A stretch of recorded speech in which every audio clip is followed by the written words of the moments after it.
ये खबर पारुल यूनिवर्सिटी द्वारा प्रस्तुत की गई है। पश्चिम बंगाल में ममता बनर्जी की मुश्किलें लगातार बढ़ती जा रही हैं। तृणमूल कांग्रेस के बड़े नेता और सांसद अभिषेक बनर्जी पर हमला हो गया। चुनाव के बाद हिंसा वाले इलाके में जब वे पीड़ित परिवारों से मिलने गए तो उन पर पत्थर, अंडे और जूते फेंके गए। उनकी शर्ट तक फट गई। इस घटना के बाद विपक्षी एकता दिख रही है। ममता बनर्जी ने बताया कि राहुल गांधी ने खुद फोन करके पूछा अभिषेक को इलाज कहाँ करवाना है, हैदराबाद ले चलें। आज हम इस पूरी घटना को आसान भाषा में आपको बताने वाले हैं। क्या ये राजनीतिक साजिश है, विपक्ष क्या कह रहा है और भाजपा का क्या जवाब है, तो चलिए विस्तार से जानते हैं। राहुल गांधी का ममता को फोन।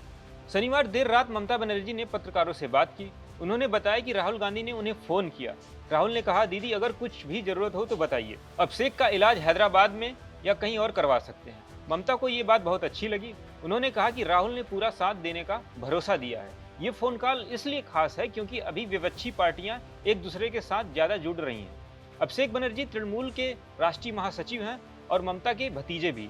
उनका हमला ममता के लिए बहुत बड़ा मुद्दा बन गया। अभिषेक बनर्जी दक्षिण 24 परगना के सोनारपुर इलाके में गए थे। वहां चुनाव के बाद कुछ परिवार हिंसा में फंस गए थे। उनसे मिलने पहुंचे तो अचानक प्रदर्शनकारी भड़क गए। वीडियो में साफ दिख रहा है, लोग नारे लगा रहे थे, पत्थर फेंक रहे थे, अंडे मार रहे थे। धक्का मुक्की इतनी तेज हुई कि अभिषेक की शर्ट फट गई। सुरक्षा वाले किसी तरह उन्हें बाहर निकालकर ले गए। फिर अभिषेक ने तुरंत कहा, यह पहले से प्लान किया हुआ हमला था, इलाके में पुलिस नहीं थी, वे मुझे मारना चाहते थे, साजिश और पुलिस की गलती। अभिषेक बनर्जी ने घटना स्थल पर कहा कि यह हमला रैंडम नहीं था। उन्होंने सवाल उठाया, इतने बड़े नेता के आने पर पुलिस क्यों नहीं थी वहाँ? क्या ये सब पहले से तय था? उनके समर्थक भी कह रहे हैं कि स्थानीय स्तर पर टीएमसी के खिलाफ गुस्सा है, लेकिन इसे इस हद तक बड़ा कर देना सही नहीं है। अब ये मामला पूरे बंगाल की राजनीति में गर्मा गया है। ममता का आरोप, अस्पतालों पर दबाव। ममता बनर्जी ने एक बहुत गंभीर आरोप लगाया। उन्होंने कहा कि सत्ता में बैठे लोग अस्पतालों और डॉक्टरों को धमका रहे हैं। अभिषेक को मत भर्ती करना, ऐसा कहा जा रहा है। ममता ने खुद बताया कि जब वो अस्पताल के एडमिनिस्ट्रेटर के साथ बैठी थी तो उन्हें पुलिस से धमकी भरे फोन आने की शिकायत मिली। डॉक्टर इलाज करना चाहते हैं लेकिन दबाव में हैं। ममता ने इसे लोगों को मरने के लिए छोड़ देने जैसा बताया। ये आरोप अगर सही है तो बहुत गंभीर है। राहुल गांधी ने कहा, ये लोकतंत्र पर हमला है। राहुल गांधी ने एक्स यानी कि ट्विटर पर पोस्ट किया। उन्होंने हमले की कड़ी निंदा की और लिखा, सोनारपुर में सांसद अभिषेक बनर्जी पर हमला बेहद निंदनीय है। ये सिर्फ एक व्यक्ति पर हमला नहीं बल्कि उन लोगों पर हमला है जिन्होंने उन्हें चुना है। ये हमारे लोकतंत्र पर हमला है। राहुल ने आगे लिखा कि भाजपा की बदले की राजनीति दिख रही है। राजनीतिक मतभेद हो सकते हैं लेकिन हिंसा कभी जायज नहीं है।